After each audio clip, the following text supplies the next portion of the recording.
I know things you never see. You never see someone taking a shit while running at full speed. Come on, Key, get rid of some of them turds in the shit box. Welcome to the Bathroom Break Podcast with me, Rab himself.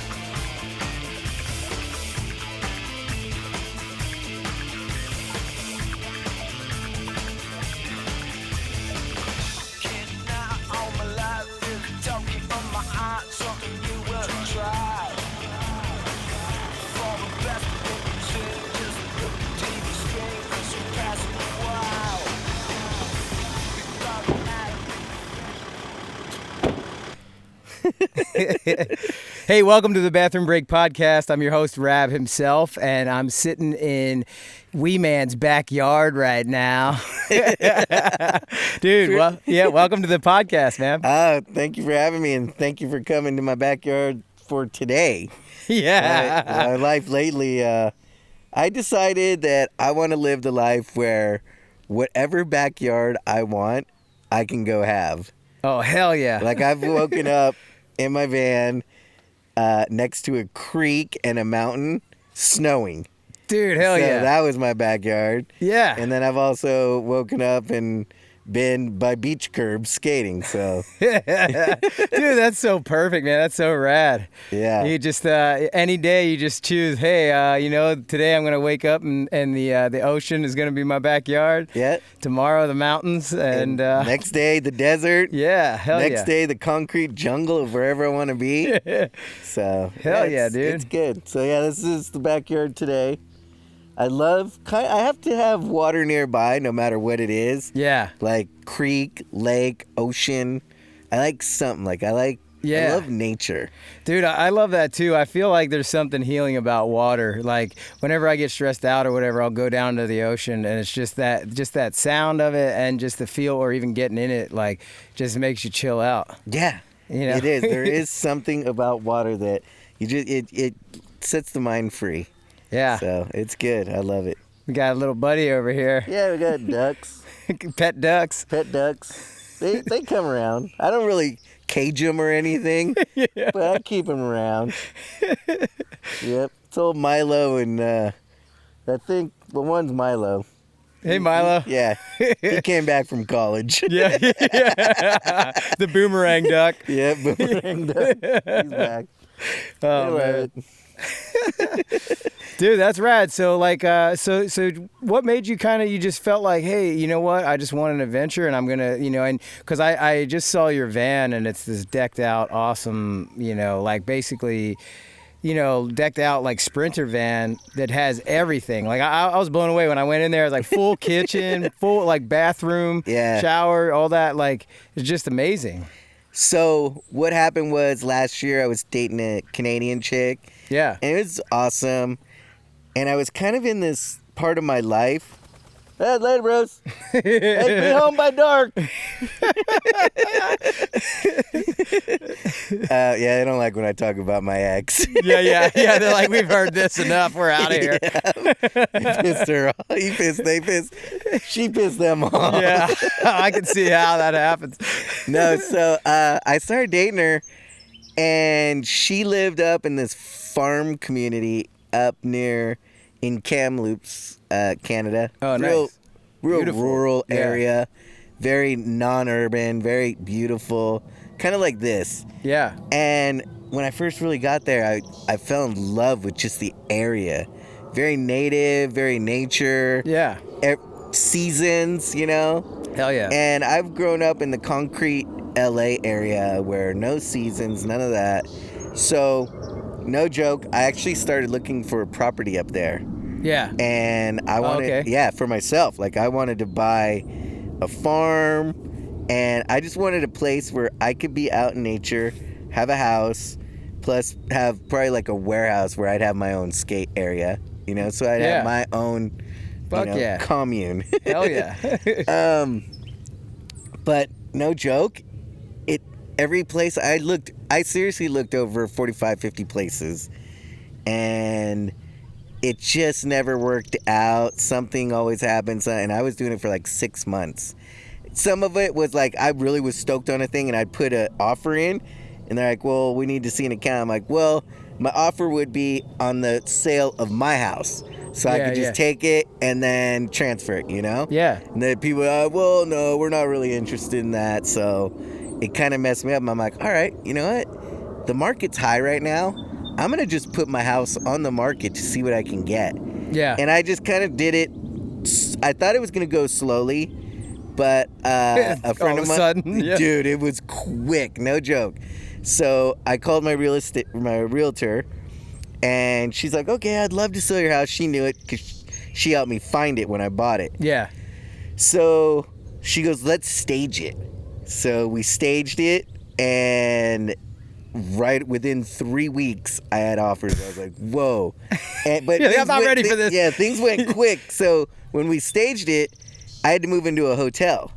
Yeah. So I went and stayed at a hotel, and actually, from right when I put it on the market to staging it to the day I sold it, it was exactly 2 months.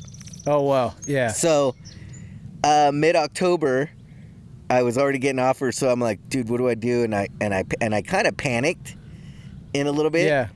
But I thought, okay, I can handle things. Like, I've been put in situations, and I know how to swim out of them. Yeah. You know?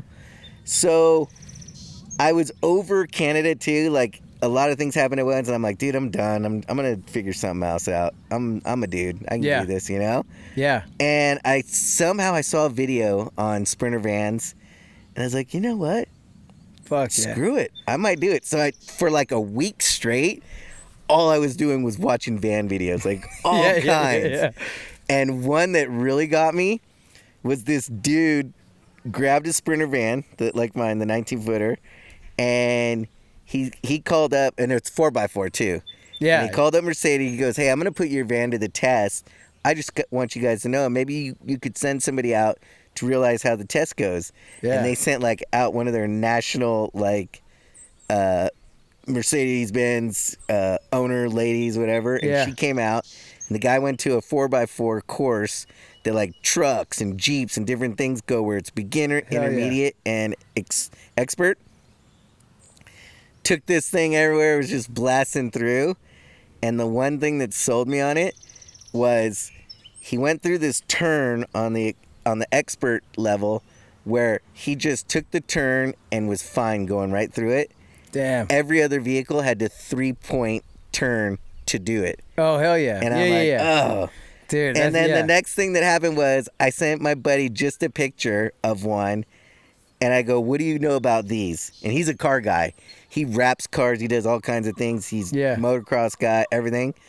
He sends me a picture back.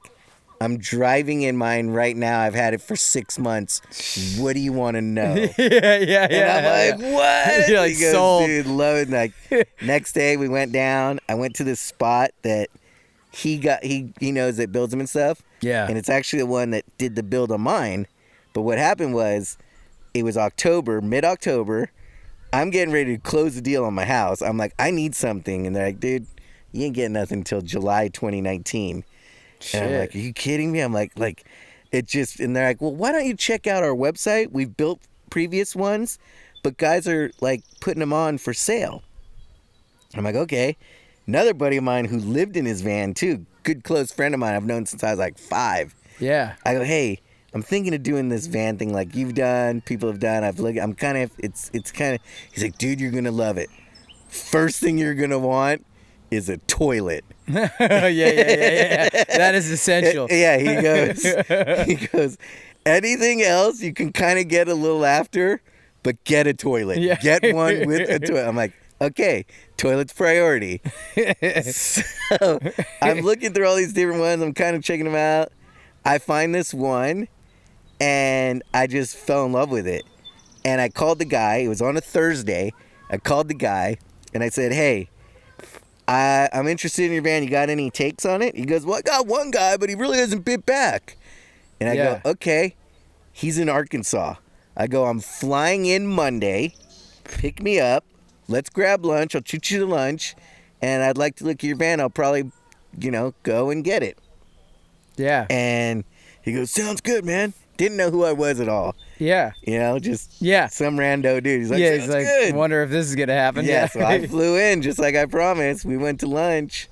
Next thing you know, I bought the van, and no joke, Preston lived 1 hour exactly from him. So I called Preston.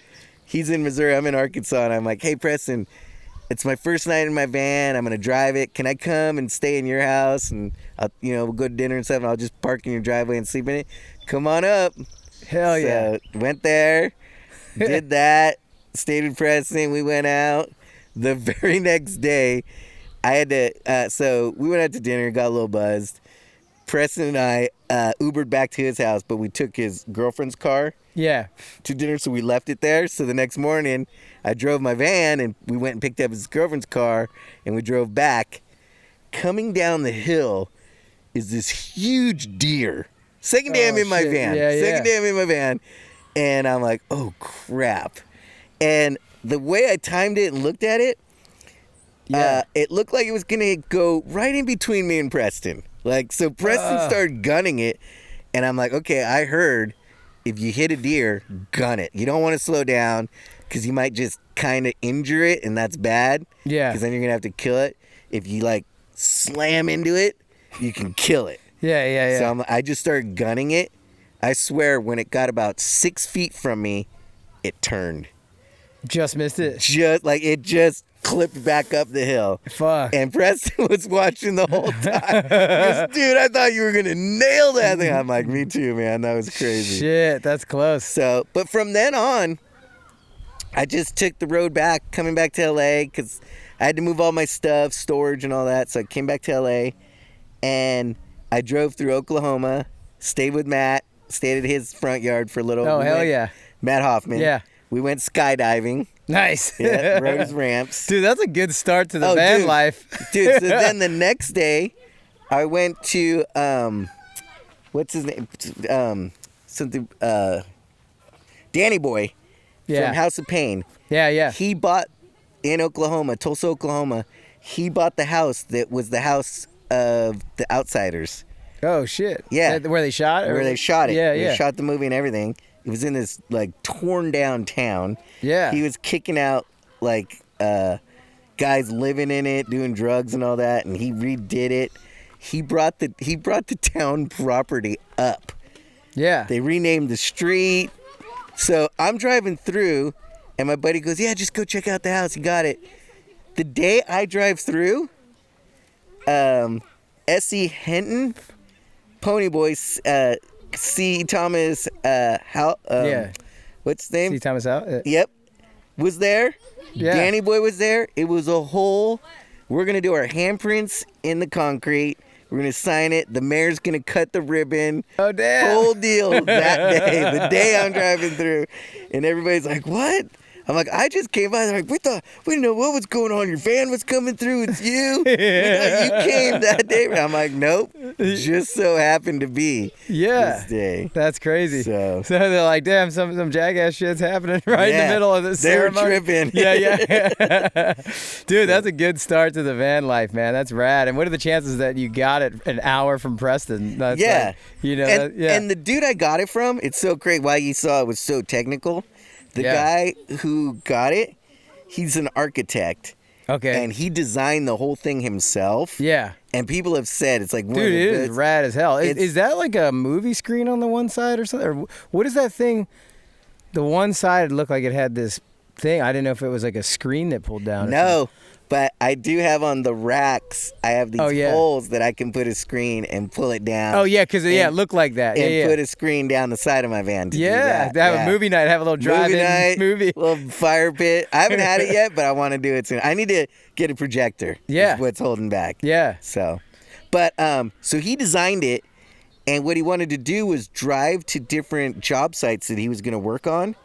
And not have to get a rental car or a hotel. Just kick it. And be there and do all his work and be on the job site. Yeah. So, that's but perfect. It didn't really work out for him. And that's why he put it up for sale. He only had 21,000 miles. Yeah. It's a diesel. Yeah. It's going to go millions of miles. Hell yeah. So, So you got an awesome deal on Yeah. it. Oh, it was. Yeah, it I mean, was because great. if you're making it that custom, that ain't cheap, you know. And so, then like it's almost like it's good to get it from an architect that specifically designed it. Yeah, dude's rad. Dude, his name's Ron. Yeah. And we became buds. We kind of keep in contact. He's been watching my videos and different things like that. Hell He's yeah. stoked. He told me when I do finally decide to get a house or a property, he will design a house for me. Like, sit with me. Damn. And we'll design a house together. Hell yeah. So I was like, dude, that could be fun. Yeah, that's awesome, and that's just like dumb luck, like wandering into like some architect that's like, hey, thanks for buying that. Now I'll help you design the house and whatever. So but it felt as soon as I knew I was gonna do that, like all these things like showing up at the outsider's home like on that day, everything seriously felt like it fell right into place. Like it was a puzzle piece just put together. Yeah. And no joke, before that, for like a year to 6 months, 6 months to a year, I was lost. And it was like trying to figure out what I was gonna do, kind of where it's gonna go. I kind of felt stagnant. In my life. And that makes perfect sense to like hop in a van and just get going. Just go. Yeah. So I just felt like it was kind of repetitive.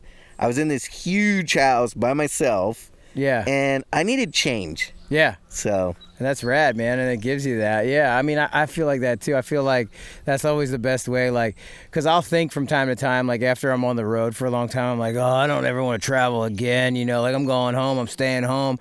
Then you get home for like a month or two and you're like, oh, I need to get on the road, you know, I need to get moving, like, because it just kind of stirs things up and creative energy kind of starts flowing when you're doing that. Dude, creative energy does start flowing. It's weird. Now, like in just this year, I've started painting. I've done 6 straight paintings too. Dude, I just started like a couple weeks ago. My wife got me like a painting thing, like a set of stuff for my birthday. Yeah. She's like, you always said that you wanted to start. Like instantly, I've done 9 paintings. Now, like every day, I'm like addicted to it. I'm like, I go home and she's like, "What do you want to do?" I'm like, "I'm painting. I don't care what you're doing." Yeah, you know? no, it is addicting, and it's very free-minding. Like you free your mind. Like I'm there. Yeah. Don't even worry about my phone. Yeah. Don't worry about nothing else going on. You can't. Yeah. You're just like, oh, I gotta do this. And it's real like. You feel like relief. It's almost like exercising. Yeah. But it's for your brain. Exactly. Yeah, you're just like... It like frees up any anxiety that's going on too. Like, totally. You know, and that's what's been good for me because I'll struggle with that shit. Like, you know, because I'm OCD or whatever. So then I'll get like, I get serious like bursts of anxiety over all just the stupidest shit. But like, so painting has done that, like just this calming effect. Because like you said, you can't pay attention to anything else. Like there isn't like email coming in and this and then that and I got to post this thing and do this and I got to do it. And it's just like everything else doesn't matter. Doing this and the moment you're in the moment. Yeah. And I love that. And I love like it's. I'm not like OCD where I have to do things certain ways or something. But I'm very like I need to every day. If I'm like. It's 10 o'clock and I haven't done nothing. Oh yeah. I almost get like hyper. I'm like, I gotta do something. Yeah. That's what I have. Yeah. So it's taken those like different time moments and it's made me like do something. Yeah. It's like a good release of energy. Like totally. Yeah, no, it's rad. That's awesome. Yep. So so the 2 painters on here. Now we'll have to do a painting of this backdrop. This backdrop. Yeah, I don't know if I'm gonna let you back. I'll lay property. naked for you if. It'll be a duel. Yeah. It'll be portrait landscape. Yes. Exactly. Dude. So well, cool, man. Well, I was thinking about. I mean, you got so much going on. Like, Nullity Skateboards. Is that still? Are you still like? It hasn't stopped. I put it on hold though for right now. Yeah. And I'm trying to figure out like a couple reasons why I put it on hold. Is the wood shop I worked with. Yeah. The main dude left, and we were kind of really vibing together on what we were doing. Right. And I'm kind of going. It seems like right when I got my van too. I knew when I got my van, I put everything in storage, and I wanted to become very minimal. Yeah. Like I'm very very minimal now. Yeah. And it makes things real easy, and life is real good that way. So I put got a few of the board, like a lot of the boards still, but they're in storage. I'm holding on, and I'm just trying to figure out my next way with it, and where I'm gonna do the wood. If I'm gonna do it very low key and collective boards, or which way. So right now it's Nullity's on hold. But it's still alive. But you can still like get them though, right? You can still get the boards. Not at the moment. Okay. Yeah. Even the website. So they're rarity. Even the website's on hold. Okay. The company's on hold. My writers are still like, we're waiting. They're like stoked. Yeah. And lately I've been thinking of my next move. Okay. And I might do this like container thing to add to like what I have, so I can take the container anywhere. Yeah. But I don't want to give out too much of my ideas. Yeah. Because it's gonna be good, but it involves like a truck container that I'm gonna add to my lifestyle, and that may add more to the Nullity like lifestyle too. So hell yeah. Yeah. And so who are the riders like that? I got this guy Brent. He's a ripper, local kid that I saw just one day, and we just kept having fun skating. Yeah. This kid Chris just turned 18. I'm trying to push him to go to another company because the kid should be pro. Yeah. Like he's amazing and just killing it. Like just doing. And that's down in Long Beach, or where's it? He's outside of Compton. Okay. Brent's a Torrance kid. Yeah. Then I have a little Grom kid named Bash. It's Sebastian, but we call him Bash. Yeah. He's out of the like Whittier area. Yeah. And then I have one kid from Colorado. Oh damn. Yeah. So nice. Yeah, and they all get along. Like we've all like done skate team days and stuff. Yeah. And they love. They're like, we need those again. We need like everybody gets along. Everybody hypes each other. Yeah. And it's just fun. They're pure skaters. Dude, that's rad. Like they live that like their skate life in them, and it's just that's what it is. Yeah, like pure because skateboarding. I just had Muska on last week, and he was just talking about that, like skating for the love of skateboarding and not for this idea of like, oh, I'm trying to get to be pro, or I'm trying to do this. Like, there's just something about like just having the passion for it and just skating because you love to skate. That's what I think. Like that right there is what I think everything is like for. Yeah. Like I think if you're just doing it for fun and for the love, it makes it way better. Yeah. And it like I'm doing things now that I find is for that. Right. And I've made my skateboarding more for that too. Like that's why I'm like, I just put the company on hold. Like I don't care. I'm not doing. Right. I'm not like, oh my God, we need to sell 40 boards a month. Third quarter's coming in, and we gotta have that. Like no, you just have fun with it. Yeah. And you just free it out, and you do it whichever direction you want to go. Yeah. It makes it way better for yourself and for the brand. Yeah, absolutely. And like for anything you do, and for skateboarding, you know. Yeah.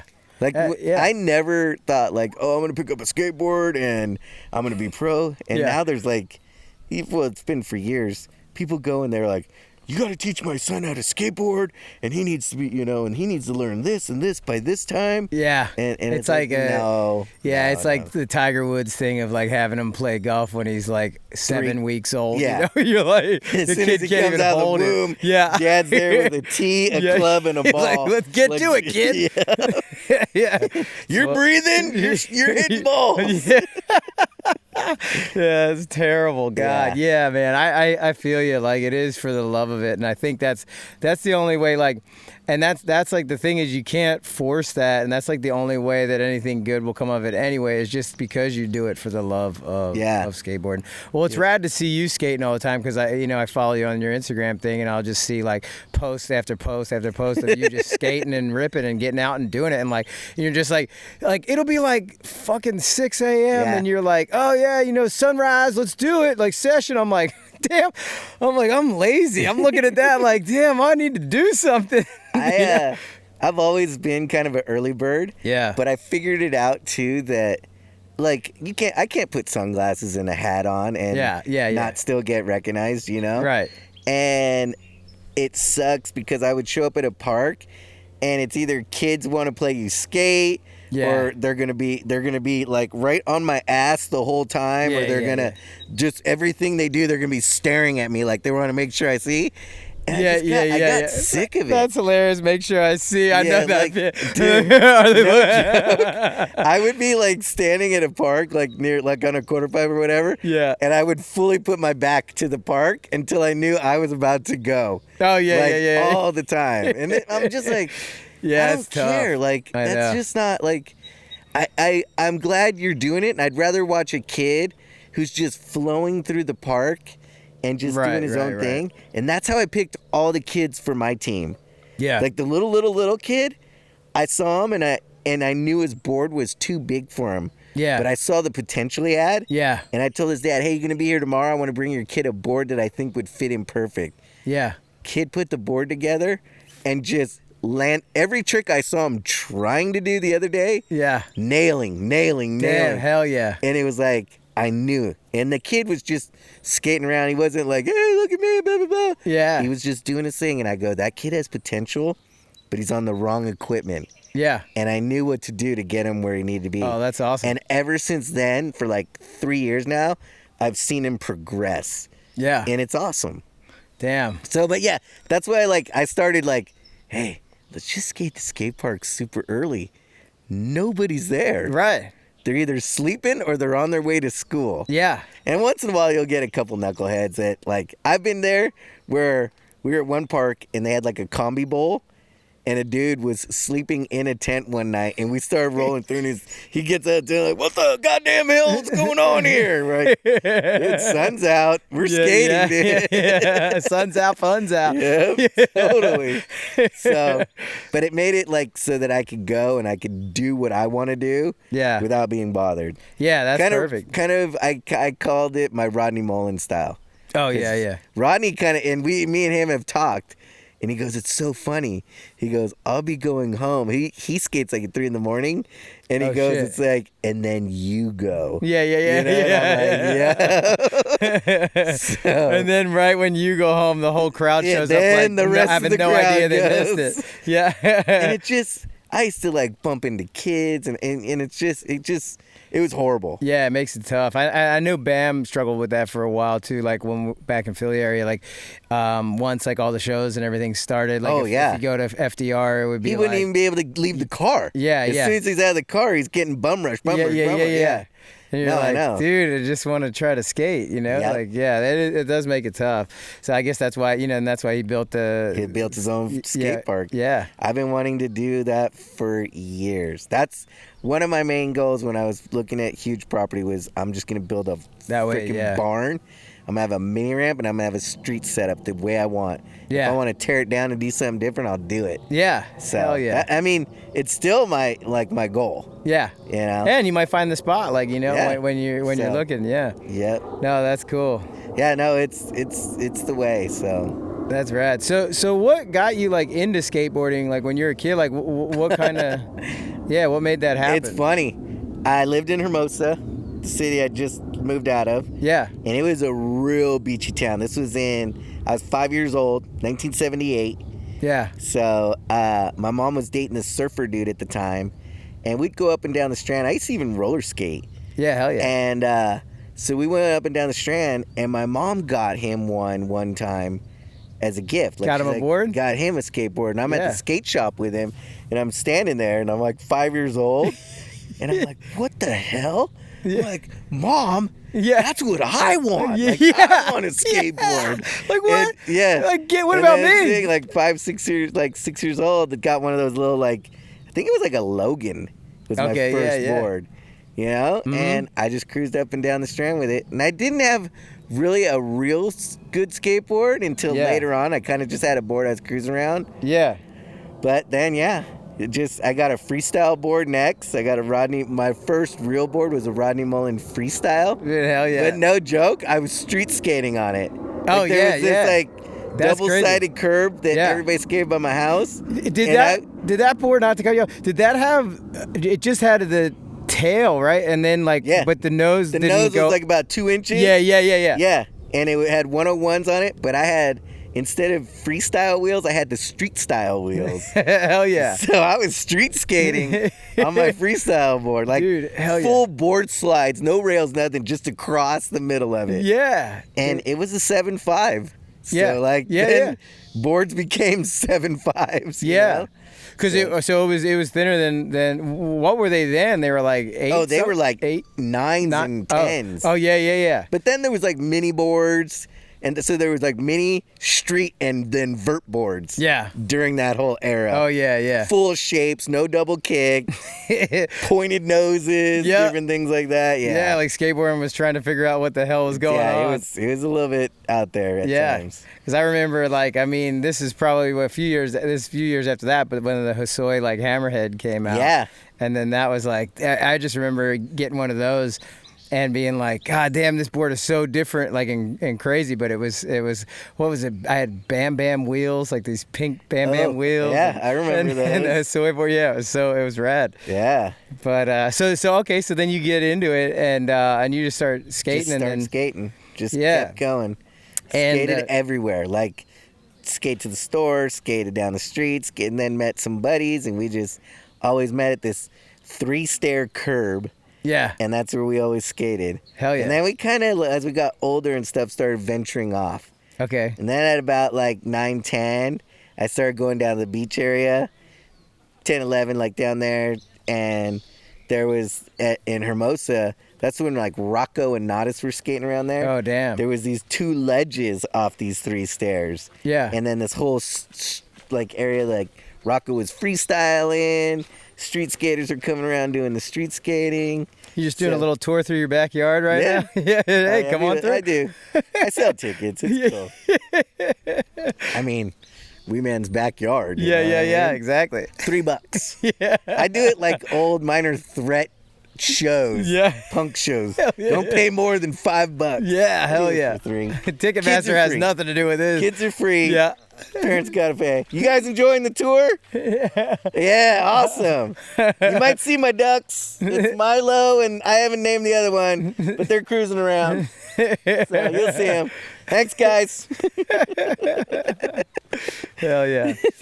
So fuck, what's that like when Nadas is skating right where you're growing up? That's gotta be. Dude, he skated the Redondo Beach High Wall. Yeah. The Hermosa Pier. He did the mushrooms, the hydrant slide. He did. Yeah. We had this mushroom one thing.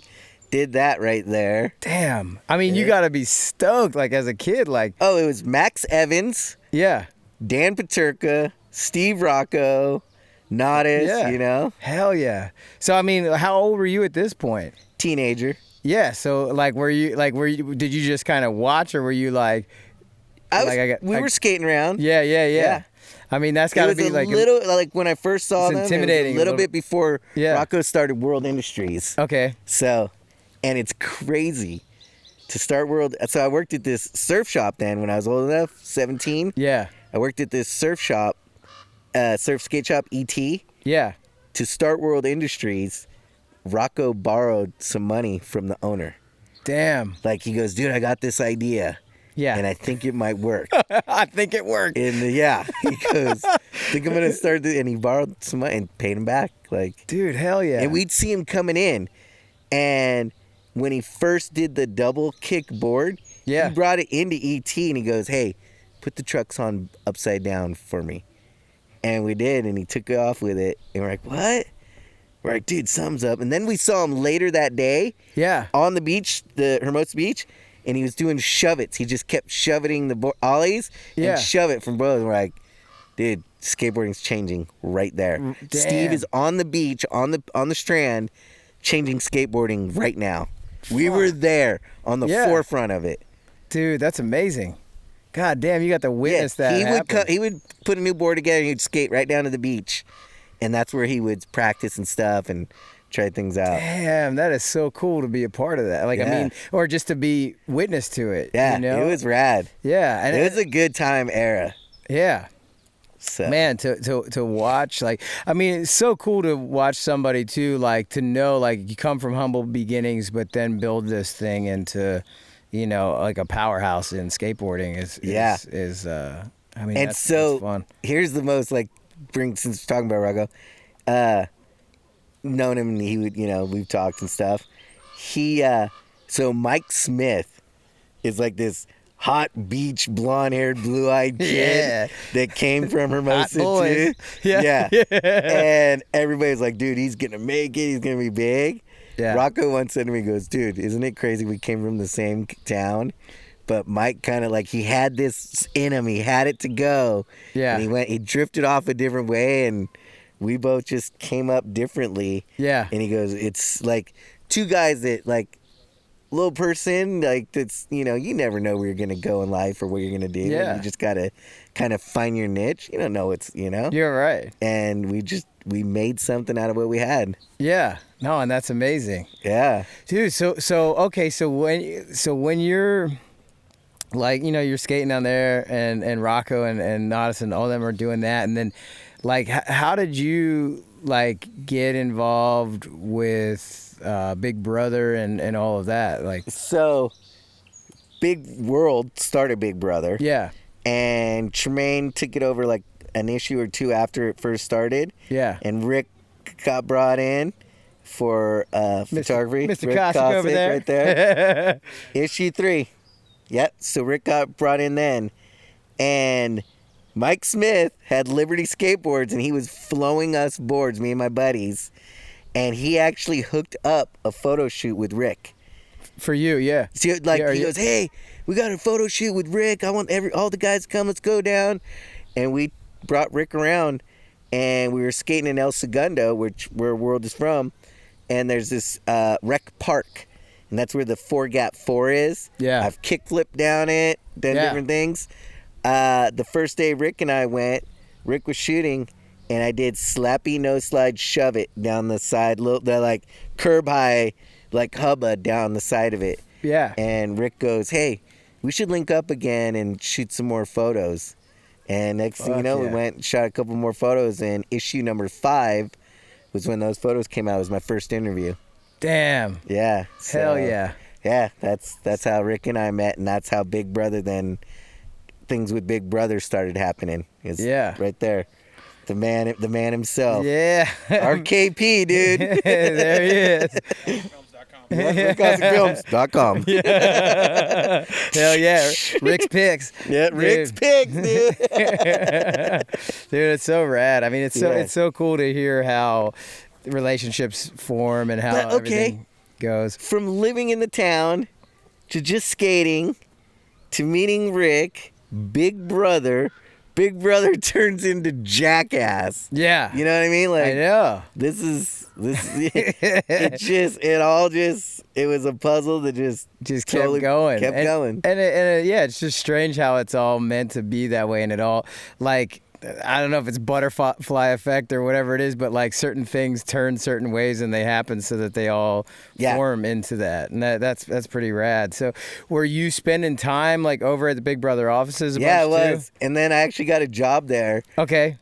Sending out subscriptions. Yeah. I was the guy, like, I would get the list of subscriptions with a little sticker. Wait, were you the guy that sent the hustlers to the... No. Okay, but here's the funny thing. Yeah. I was on that cover. Oh, shit. Yeah, so, but yeah, I was a subscription guy, and it got messed up all the time, but I was putting them in vanilla envelopes, envelopes, and putting the sticker on, stamping them, and shipping them off.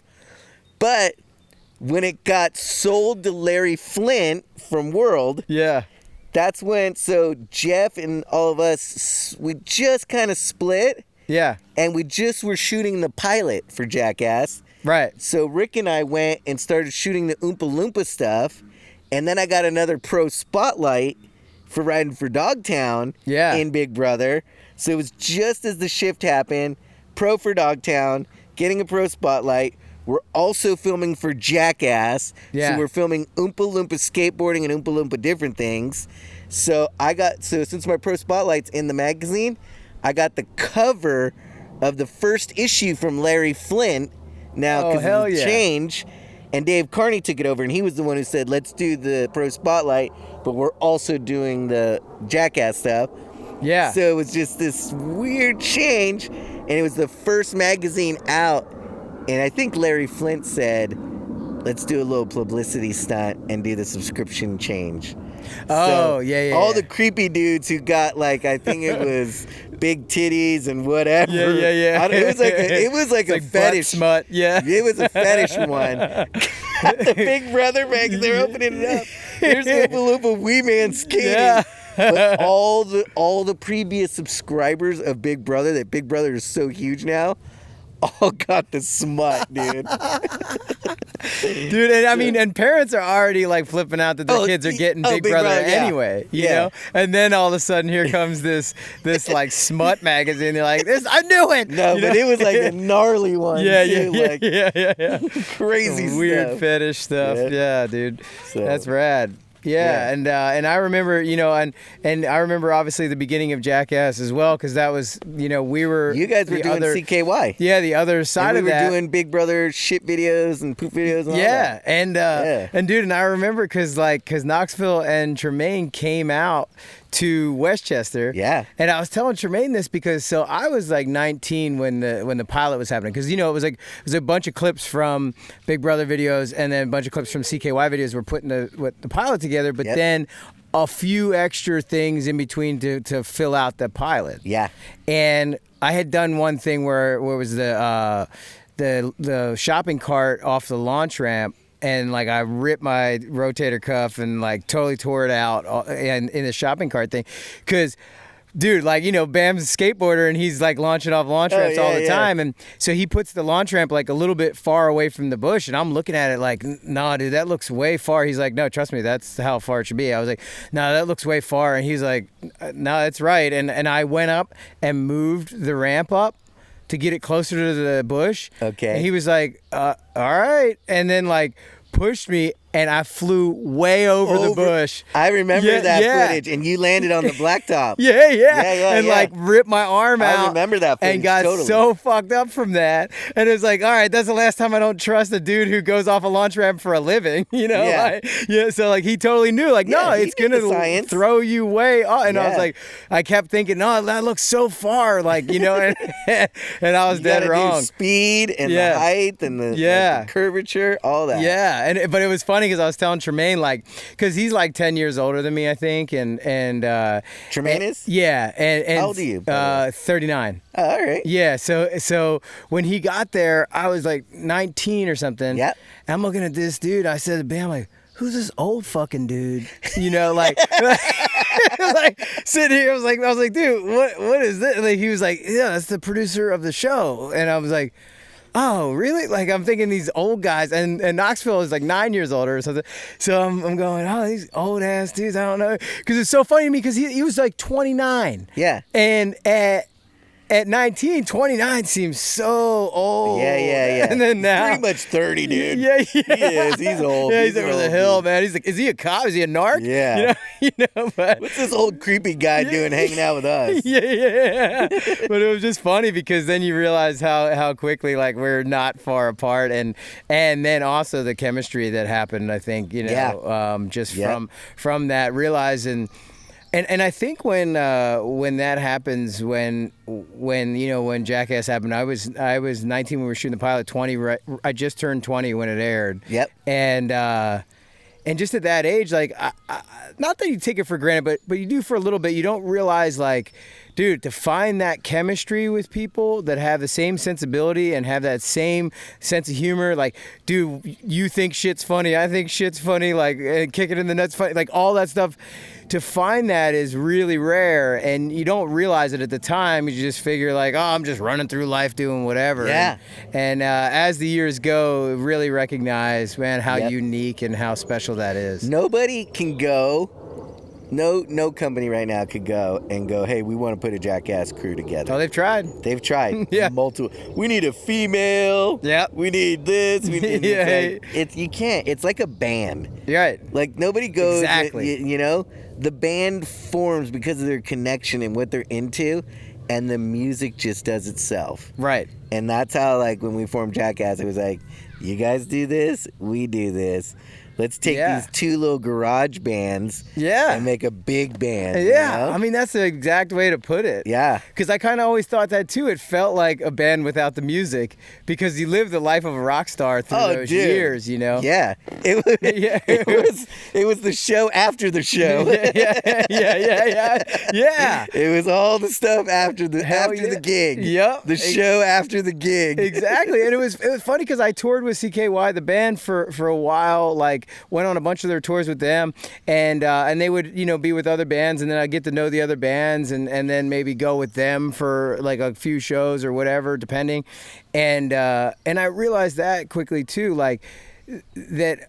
Like bands have the same sense of humor. Like somebody's putting a piece of shit in your shoe while you're sleeping, and the same thing. And you're just fucking with each other. Yeah, it's just boys will be boys. You're just fucking with each other. I saw Seinfeld. I love Seinfeld. Hell yeah. And he on one of his podcasts, the comedians in cars getting coffee. Yeah, he was talking to somebody, and they were talking about their kids. Yeah, and he's like, it's so funny. He's like, I got two boys, and they just start beating each other up. And the wife tries to separate them. Yeah. And Jerry goes, no. Like, if they can't handle beating each other up here, the world out there is going to be a tough one for them. Yeah. He goes, let them beat the shit out of each other. Yeah. And that's what we all did, you know? Yeah. And we all took each other up. Oh, dude, hell yeah. And it definitely prepares you for for life. And he did this, too. He said this. He goes, skateboarders, they're good. Yeah. They're going to be fine in life. They're out there failing until they make something. And he goes, you'll see a normal person like out there and they just try something once. Oh, I can't do it. And they give up. Skateboarders do it until they land it. Hell yeah. And he goes, and that's the best thing in life. Like, don't give up just because you couldn't do it one time or two, you know? Dude, I mean, I keep love that. Trying. You're going to, failure leads to success. Yeah.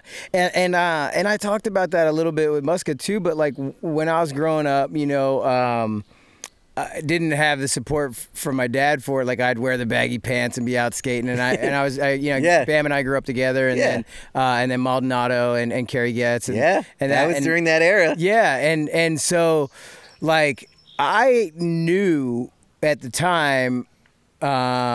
My dad didn't agree with it, but I knew there's something to this. Like the amount of dedication and motivation that it needs to land the trick, to go after it, and the creativity of driving around and seeing a spot and going, hey, you know what? That's something right there. Seeing the world differently. Yeah. Yep. Exactly. Seeing the world differently too. Exactly. That opened my eyes to that. Making something out of like. You know, they just poured concrete. Now we're using it. Yeah. You know, it's not just going to be there. Hell yeah. And just have the one use of walking up 3 stairs to get to the net. No, we're going to skate down them. We're going to skate up them. We're going to skate. Yeah. Yeah. So. And that's so rad to recognize that and see that, because as I got to experience that, I wasn't a very good skateboarder. I still cruise around on a board from time to time because I love it, but I love getting out, and it just kind of there's just something about it. But I was never very good like the way you guys were, but I loved it, and I hung around it and was always around Bam and that it really changed my outlook on life, and I recognized, you know what, this is a bad rap that skateboarders are getting, because the truth is it takes so much determination and motivation to keep driving towards this to make something of it. Yeah. And I realized that, you know, like just trying to land like a kickflip down like a little set of stairs is like over and over and over and over and over. And then when you land it, the fucking greatest feeling in the world. Yep. It's just going boom and riding away from that. It's feeling, like, yes. Yeah. You know, it's the adrenaline you get from that. Like nobody can do, you know? Yeah. So yeah, it's good. I love it. Yeah. Hell yeah. Yeah. Good stuff. And so obviously the Jackass life took you into all these different directions and all kinds of different directions. So I put my money away. Yeah. Invested into some restaurants, Chronic Tacos. Hell yeah, Chronic Tacos. Yeah, Chronic Tacos. I have a sock brand, one of the co-owners of. There's 4 of us. Ross Cop's involved. Yeah. You know, one of my childhood heroes. It's good to, like... What's the sock brand? Merge 4. Okay. Yeah. It's pretty much, it's about to Merge 4 or merch? Merge. Like merge. Merge forward. Yeah, oh, like yeah, there Merge you go. 4, yeah. Nice. So... Hell yeah. It's it's about to give Stance a run for its money. There you go. So, yeah, no, it's just, and I got a couple other things that, you know, I've done. Yeah. People think like, they're like, I've spent all my money and I'm living in a van and all that. Oh, yeah. And it's it's completely opposite. You spent all your money. If you look at that van, I mean, I'm not trying to give away numbers, but that thing looks like it's not cheap.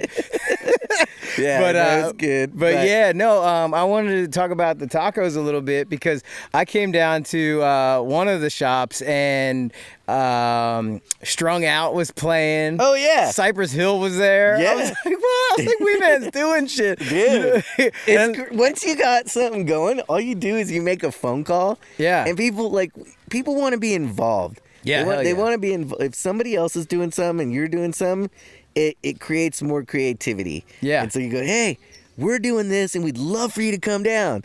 I'm there. Yeah. You know, different shops. I had Rap Black, which is Danny Gonzalez's band. Insane pro skater. Yeah. They come and they play in the parking lot too. And he goes, and he's a metal band he's a metal band. Yeah. He goes, dude, that's one of the best shows I've always wanted to play in a parking lot at a play. Like, cars are behind, people are yelling, everybody's in the parking lot just rocking with like a little Honda generator powering. He goes, that's what life's about. Fuck yeah, and dude. It is. Like, I'd rather just keep having fun every day and having people involved. And that's what living's about. Yeah. Like, and for some reason, that made me think of like when the Beatles got on top of that building and just started playing that show, like which I guess ended up being their last show. They got up on top of that building and just started playing. And then people were walking by going, the fuck? Is that the Beatles? No way. Yeah, and they're looking, and then it's like all of a sudden a crowd just starts forming around this building and they're playing on the rooftop of that building.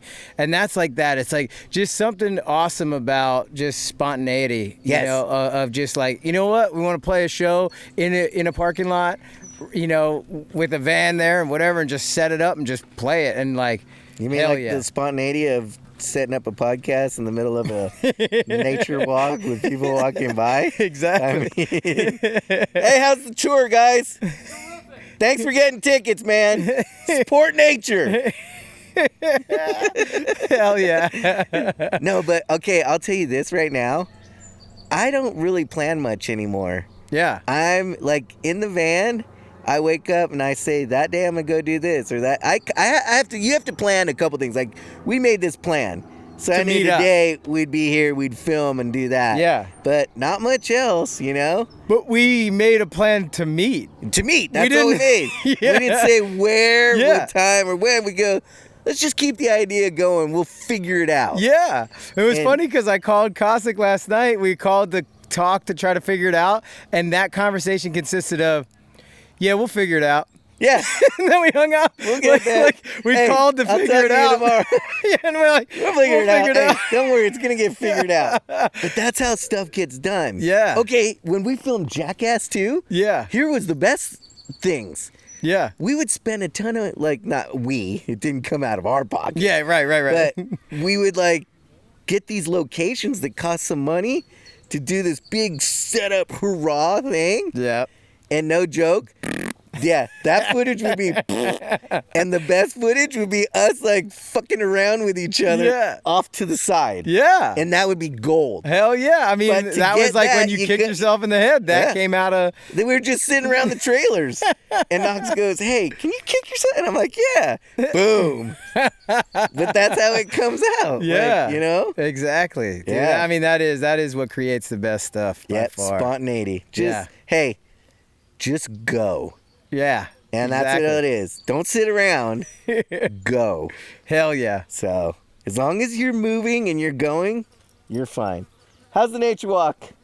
Very good, thank you. Awesome. Beautiful dog. Yep. Well, Weeman, thanks for showing me the van life and coming on the Bathroom Break podcast. This one's been another awesome episode. Hell yeah. And by the way, Steve-O, I have a full bathroom in my van. You don't. So, fuck you, bro.